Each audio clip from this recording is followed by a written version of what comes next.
Bonjour, assalamu alaikum, bienvenue pour cette nouvelle émission de Halal ou Haram. Alors je suis accompagné avec monsieur Omar Ahmed, assalamu alaikum. Wa alaykoum salam wa rahmatullah. Ça va? Ça va, alhamdulillah. Bien? Ça va, ça va, ça va. J'ai un peu le doute. Hein. Oh, ça va. Alors le thème d'aujourd'hui, vous l'avez bien compris, le doute. Alors ma toute première Elle est pas question, mal, celle-là. monsieur Omar, alors Je m'y attendais pas. vous disiez voilà, Bien, voilà. bien Alors, amené. Est-ce qu'un musulman est-ce qu'on peut douter quand on est musulman? Est-ce qu'on peut avoir le doute en fait? Quand on a la foi, est-ce qu'on est susceptible d'être quelqu'un qui a le doute? D'accord. La certitude est divine, pardon.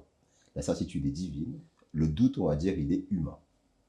Parce que celui qui donne la certitude de son existence, c'est Allah. En termes islamiques, c'est pas l'homme qui atteint Dieu. Parce qu'il y a un verset qui dit c'est lui qui atteint les regards ne peuvent pas l'atteindre, mais c'est lui qui atteint les regards. C'est Dieu lui-même qui se manifeste à l'homme. Mais au départ, il y a une recherche. Au départ, il y a une envie qui est créée quelque part par Allah subhanahu wa ta'ala, et c'était l'envie de tous les prophètes de Dieu, qui à un moment donné sont dans une démarche, dans un cheminement qui, lorsqu'ils sont prêts, reçoivent la certitude. Mais avant justement d'atteindre cette certitude, ils sont dans beaucoup d'interrogations. Donc si le doute, c'est une interrogation légitime, dans ces cas-là, on peut dire qu'elle est même salutaire, parce que c'est du doute que naît la certitude. C'est du doute sincère de cette envie passionnée, de cette détermination à découvrir justement cet être qui est latent dans l'être humain, et bien qu'on finit par attirer son attention et que par sa grâce, il se manifeste. C'est comme ça qu'il s'est manifesté à tous les prophètes. Donc en ce sens-là, c'est un doute salutaire. Après, vous avez un autre type du doute, celui qui est d'être méfiant et de Justement, c'est là où je voulais en venir. Voilà, est-ce que vous pouvez douter des gens en fait quand quelqu'un vous dit quelque chose, vous êtes douteux. Quand on vous raconte quelque chose, vous avez des doutes. Est-ce que c'est un bon comportement? Parce qu'on voit souvent les personnes qui ont ce comportement ne sont pas forcément des personnes qui sont bien vues. Parce qu'on se dit oui, mais pourquoi elle doute de ma bonne sincérité? Est-ce que c'est un bon comportement? Est-ce qu'au quotidien, justement dans la vie en communauté, est-ce que c'est un bon comportement le doute? En fait, c'est tout ce qui va entraîner la suspicion, parce que du doute naît la suspicion, et qui va entraîner des relations toxiques, parce que de cette suspicion va naître des pensées négatives.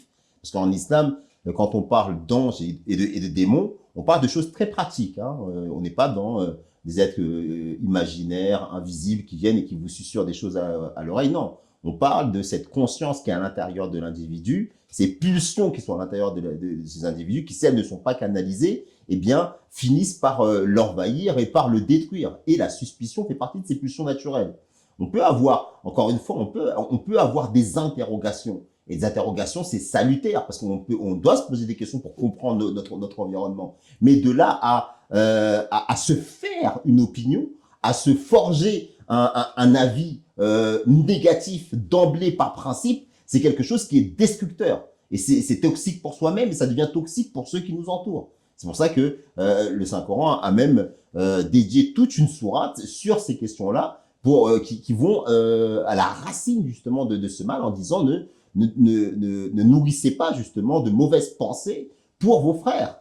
Ayez toujours la bonne opinion. Parce que c'est de cette bonne opinion, de cet avis positif qu'en fait que vous créez de la vie en vous.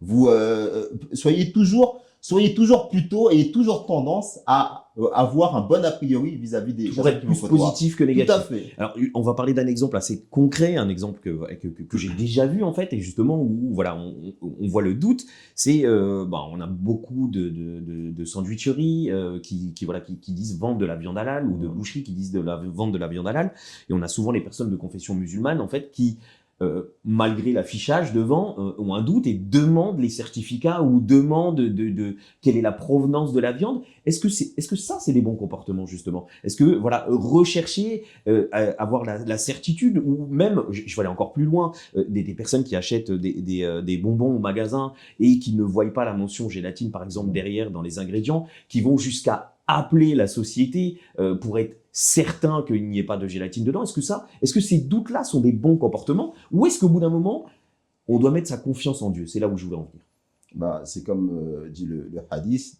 attache ton chameau d'abord et ensuite place ta confiance en Dieu.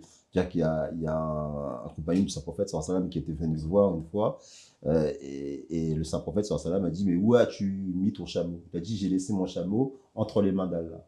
Il lui a dit ok, mais d'abord on va l'attacher et après place ta confiance en Allah pour qu'on ne te le vole pas. Eh bien le même principe s'applique dans l'exemple que vous m'avez donné.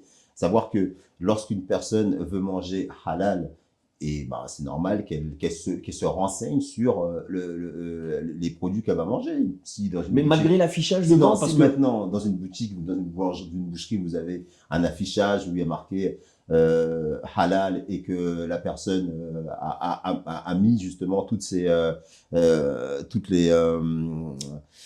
informations nécessaires, ou même dans un paquet de bonbons, vous avez les informations nécessaires, vous avez fait attention, vous avez regardé dans les ingrédients pour vous assurer qu'il n'y a ni d'alcool, ni de porc. oui, voilà. Est-ce qu'il y a, en fait, voilà, est-ce qu'il y a besoin de creuser à encore partir plus, à partir du moment où les choses sont affichées clairement, mis à part si vous avez des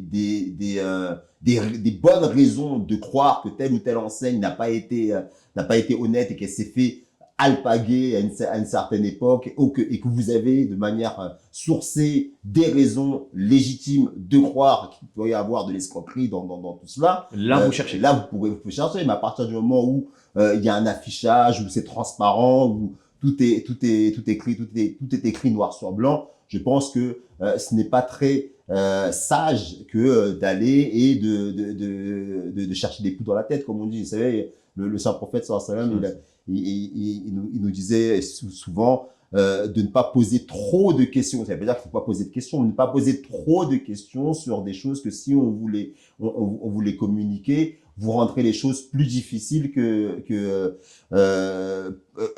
serait plus difficile à mettre en pratique que si vous ne les demandiez pas. Ça ne veut pas dire qu'il faut regarder.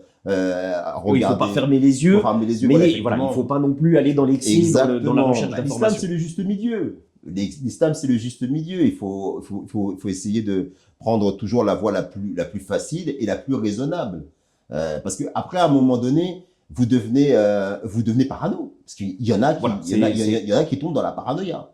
Dès lors que vous tombez dans la paranoïa, dès lors que vous avez, il y en a même qui vont jusqu'à avoir des problèmes de santé parce qu'ils vont plus du tout s'alimenter ou finir par devenir. Moi, j'ai connu des personnes qui, à un moment donné, ils ont commencé à penser que l'islam c'était fallait devenir végétarien, quoi. Parce qu'ils étaient tellement de doute avec la viande, sûr, ils ont commencé à avoir ce genre de pratique. Et donc, du coup, pour mettre en un enseignement, ils en abandonnent un autre. Donc là, on voit bien qu'on n'est pas dans le juste milieu. Dieu a tout descendu par mesure. Eh bien, nous aussi, on doit être mesurés dans notre manière d'agir, notre manière d'essayer de mettre en pratique ces enseignements. Alors, une dernière question. Là, on va aborder un peu plus le domaine conjugal, donc les relations homme-femme, la relation avec son épouse. Est-ce qu'on peut imaginer, ou est-ce qu'un musulman, peut avoir des doutes envers son épouse? Est-ce qu'on peut vivre une relation en tant que musulman en ayant des doutes sur son épouse? Vous savez, le Saint-Coran enseigne, c'est un verset qui dit que les hommes doivent vivre avec bienveillance avec leur épouse. Est-ce que être constamment sur le dos de son épouse, est-ce que lui faire ressentir sa méfiance, c'est la bienveillance? Est-ce que ça, c'est de l'amour? La réponse, elle est simple. Non, on peut pas aujourd'hui, un homme ne peut pas constamment, systématiquement soupçonner sa femme d'avoir des relations extra-conjugales. Et c'est même d'ailleurs un péché. C'est même un péché. Vous savez, il y a même des sanctions qui sont prévues à cet effet dans l'islam. C'est dire à quel point la relation entre l'homme et la femme est quelque chose qui est vraiment pris au sérieux. Et c'est contraire aux intérêts justement de l'épanouissement de la famille, de l'épanouissement des enfants. Ça met une atmosphère très tendue, une atmosphère très toxique au sein du foyer, quelque chose qui est complètement à bannir. La relation homme-femme, elle est basée sur l'amour, sur la confiance, sur le respect mutuel. Et tout ce qui va toutes les valeurs qui sont contraires à ce cadre que je viens de vous présenter, eh bien, sont complètement à bannir. Très bien. Écoutez, merci beaucoup pour toutes ces réponses et puis à très bientôt, Inch'Allah. Salam alaikum. Wa alaikum salam.